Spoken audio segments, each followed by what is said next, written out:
This is Stacy. This is Stacy's Amazon seller account. Stacy started selling on Amazon 3 months ago. This is Tom. This is Tom's seller account.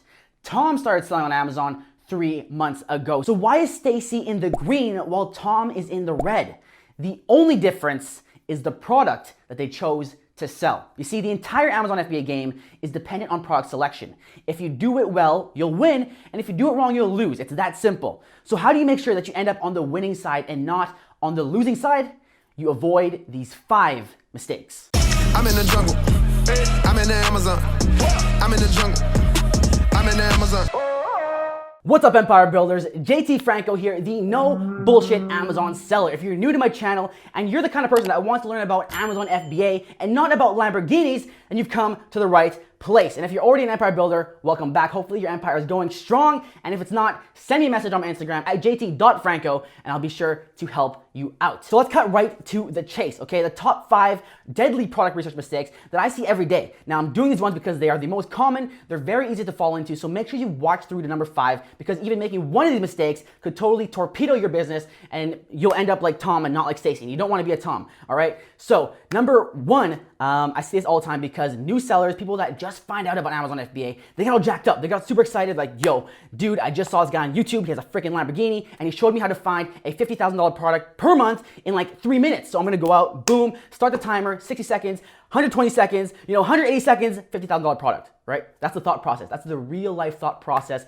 And I'm trying to cut that because that is not the case, okay? Because the one thing, the deadly mistake you need to know, number 1, is that you need to know your goals and your numbers. The first thing you must know is your goals and your numbers, and don't just look for someone else's goals and numbers, okay? Because the thing that you need to realize with a $50,000 per month product is this. First of all, it's not hard to find a product that makes $50,000 per month. You can literally search any product on Amazon and at least one of the sellers is probably gonna be making $50,000 per month on a product, okay? So what does that really mean to make $50,000 per month? Okay, that's the first thing you need to know. Second is that if you do find a product that sells well, that is a good opportunity to make $50K a month, you need to break it down and realize something, is that $50,000 per month, how many sales is that, right? So let's say your product is $20 and it brings in $50,000 a month. That's 2,500 sales every month. All right, and I'm not gonna pretend I'm a math wizard. I did calculate that before I started recording this, okay? So 2,500 sales every single month.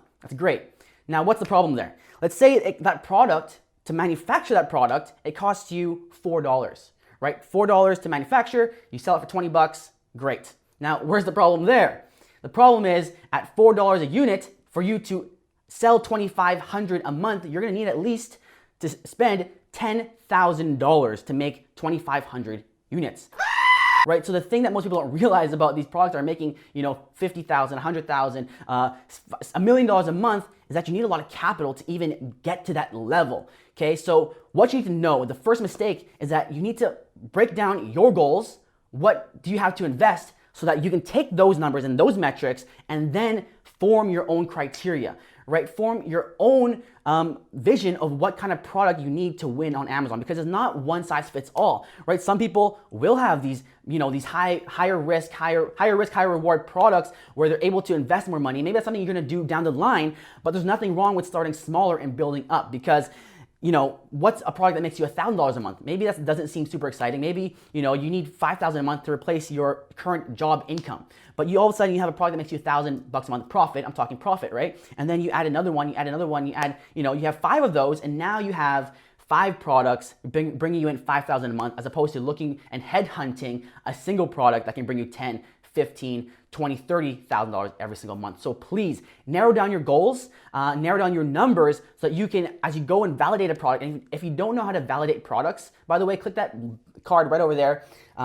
Boom, that's how to validate products, okay? But click that later, come back here, and then watch the rest of this video. Once you figure out your goals, your numbers, and what you need, and what your realistic return to make Amazon work for you, then you can go out and start searching for products. Don't get caught up in the hype of this, this fantasy lifestyle of one product that's gonna, bring you 6 figures a month, because the reality of that is that it can happen, but to get there, you need to be an experienced enough seller and you need to have enough capital to actually make that work, all right? So mistake number 2. So this mistake is one that I guarantee 99% of you watching right now has made today. Oh, really? That mistake is that you have not clicked the like button yet for me, so go ahead, click that like button for me, abolish that mistake, and you'll be on the right track, all right? And then after that, the next mistake that you need to know is one that actually is very obvious once you get going, once you become, you get used to Amazon, you get used to doing product research and everything, this becomes obvious to you, second nature, but when you're starting, not so much, okay? And this is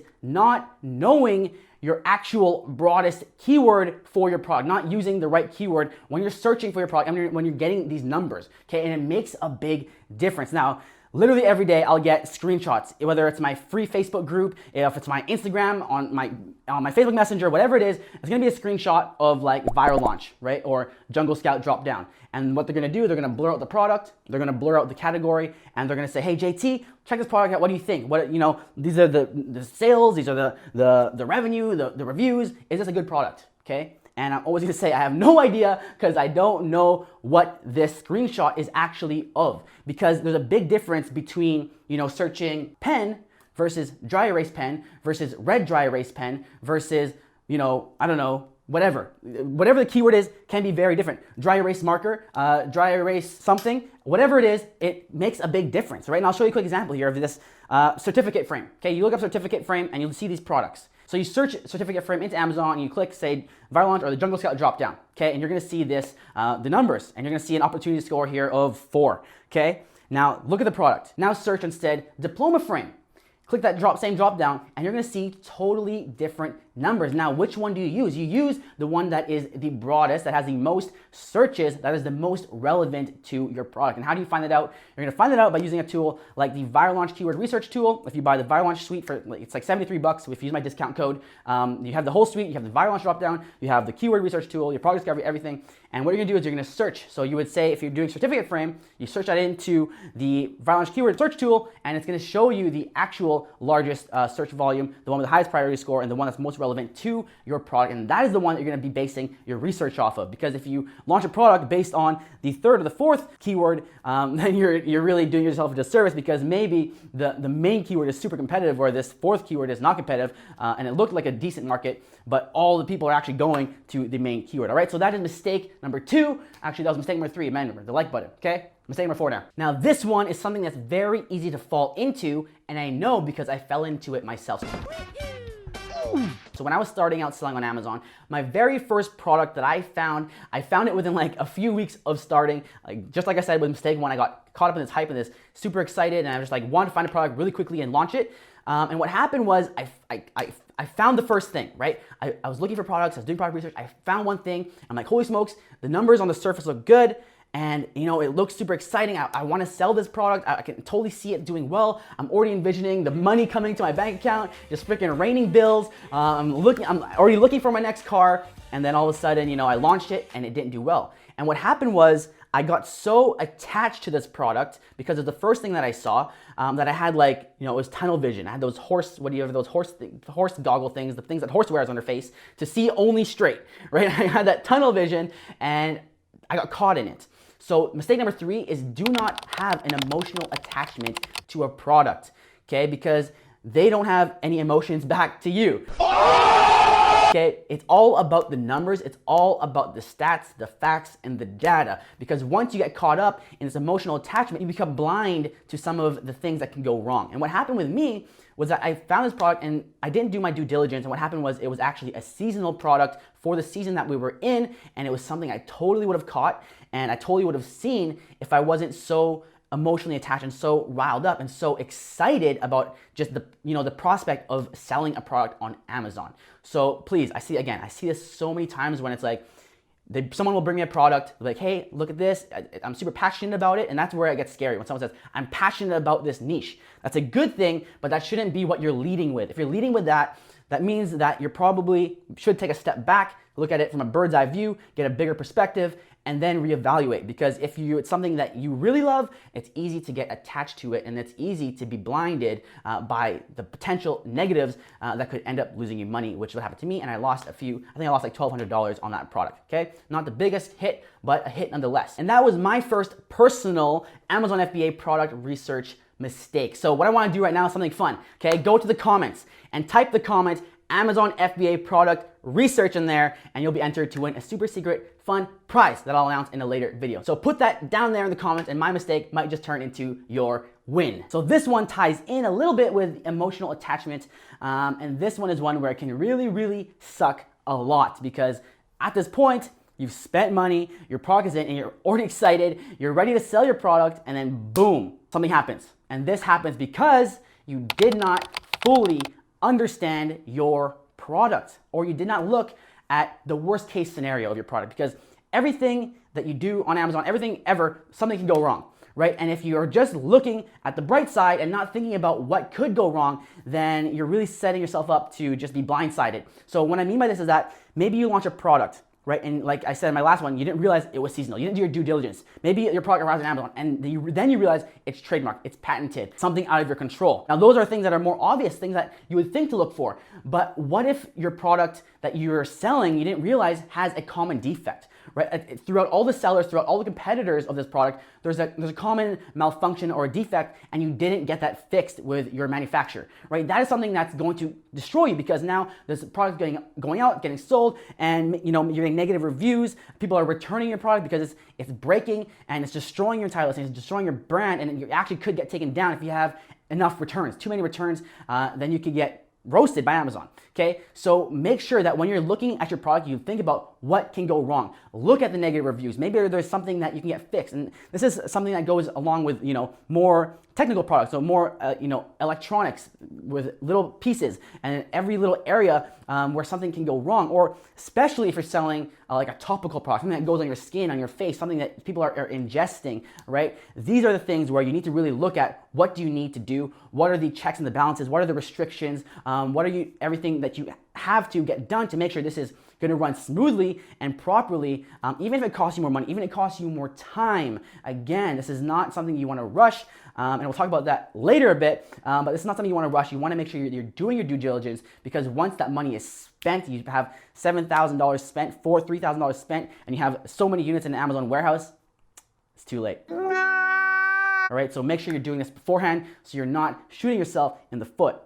And last but not least, this is the ultimate mistake, because this mistake is what causes every other mistake, and everyone's doing this, okay? Because again, it's that fantasy, and it's not understanding that the game of Amazon FBA is long-term. It's a long-term game, and to really win on Amazon, you gotta be thinking that way, right? So this mistake is, don't rush the process, right? It's the story of the tortoise and the hare. Now, I don't believe in totally being the tortoise. You should be both. You should be able to, slow and steady, but also move quick at the beginning and get things going. So don't be a tortoise, don't be a hare. Be a combination. Be a hortus. Or maybe don't be a hortus either. Don't put that on your business card at least. But be a combination. Again, back to when I first started, I launched 3 products at the same time because I just wanted to go, and it was just about the faster I can go, the faster I can get a return, without really thinking about, let's slow this down, right? Because the faster you go, the more steps you're gonna miss, the more mistakes that are just gonna happen, because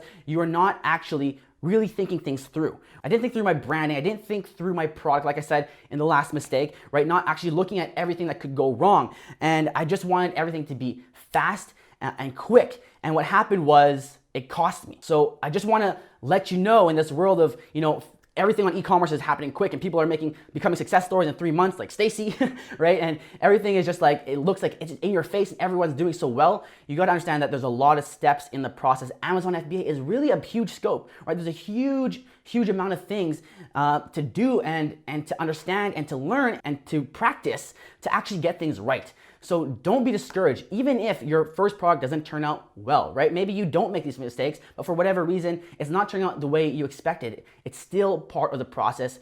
Don't just, people are trying to rush to success, but there's also people that are, hitting a roadblock and then rushing to failure because they're rushing back and they're quitting because they hit a single roadblock. Okay, so this is just a reminder to take a deep breath and understand that it'll work for you if you keep on grinding, because Amazon FBA is a proven process. You know what? I've done it with product after product after product after product, and so many of my students have done the same thing, hitting 6 and even some hitting 7-figure marks, because it's a process. As long as you trust it and you actually follow the right steps, you will be successful. So if you want to find out how to hit the right steps, then all you gotta do is one simple thing. First, subscribe if you haven't already, all right? And then, very important, remember that your empire awaits, and all you gotta do to get it is click this box in 3, 2, 1. Yeah, let's start doing bloopers at the end of videos, and we'll just test that for this video and see how it goes, okay? Cool. And not on the losing side, oh, you motherfucker. What the fuck is my line? God damn it. Not on the losing side, you avoid these 5 mistakes. Duh. Okay, one more time.